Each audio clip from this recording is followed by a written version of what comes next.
ऋषि पूछने लगे, हे सूत जी, बड़े आश्चर्य की बात है, ये अदिति अग्नि में नहीं जली।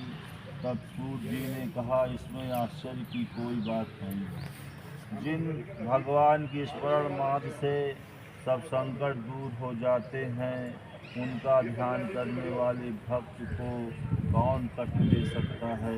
प्रेम से बोलिए विष्णु भगवान की जय। जब अग्नि शांत हो गई, तब चक्र सुदर्शन धारण करने वाले भगवान विष्णु स्वयं अदिति के सामने प्रकट हो गए और कहने लगे, हे देव माता, तुम्हारे इस कठिन तप से हम अत्यंत प्रसन्न हैं, इसलिए वरदान मांगो, तुम्हारा कल्याण होगा।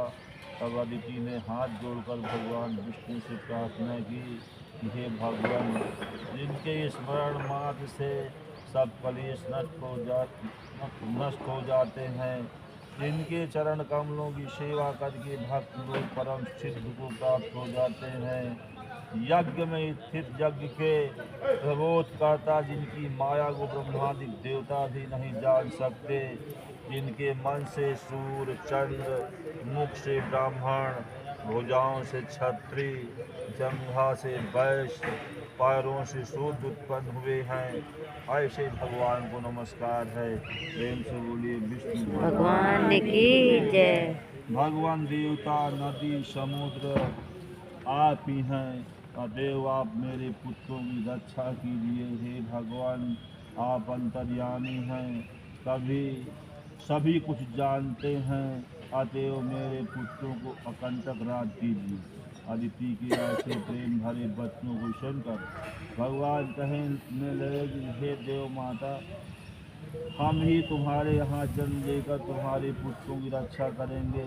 तब अदिति कहने लगे कि भगवान जो संपूर्ण सृष्टि को धारण करने वाले हैं, जिनके रोम रोम में ब्रह्मांड समाया हुआ है, उनको मैं कैसे धारण कर सकती हूँ।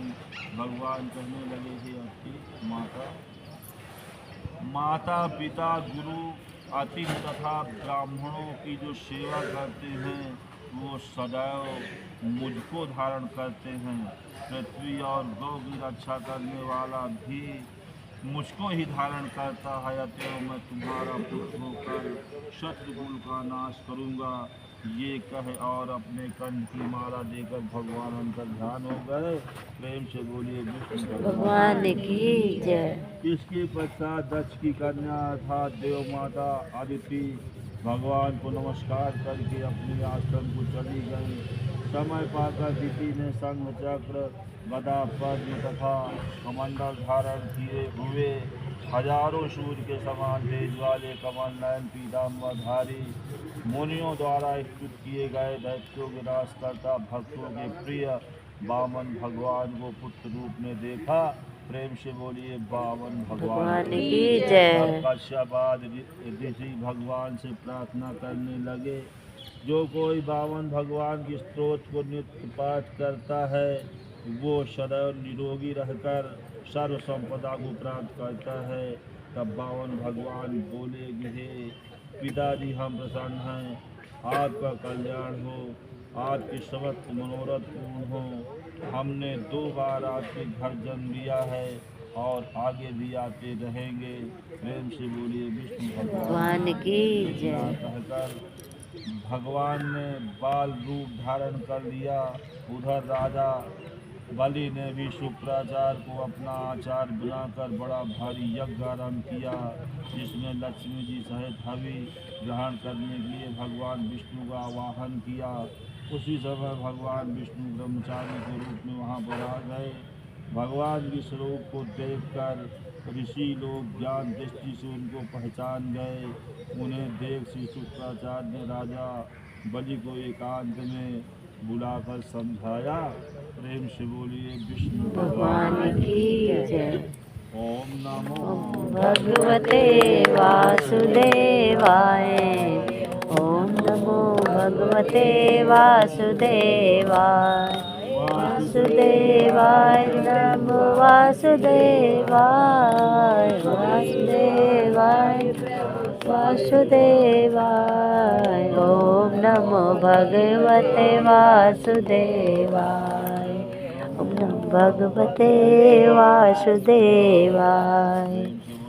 भगवान की जय, की जय, की जय, की जय, सत्यनारायण की जय।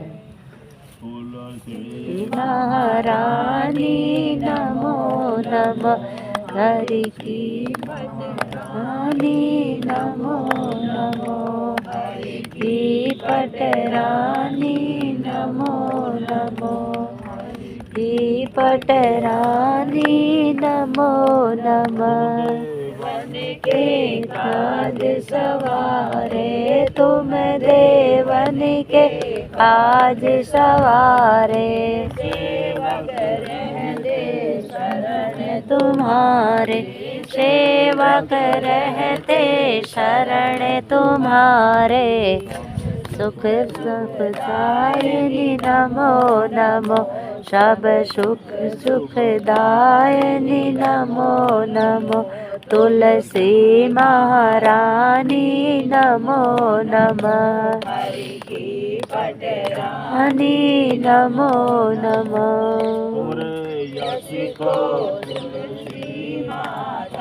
तुम्हारे यश को तुलसी माता, सदावान सदाई गाता, सदावान सदाई गाता। निवारिणी नमो नमो, यद दास निवारिणी नमो नमो। तुलसी महारानी नमो नमो, की पटरानी नमो नमो। कार्तिक मास में विष्णु मनावे, कार्तिक मास में विष्णु मनावे।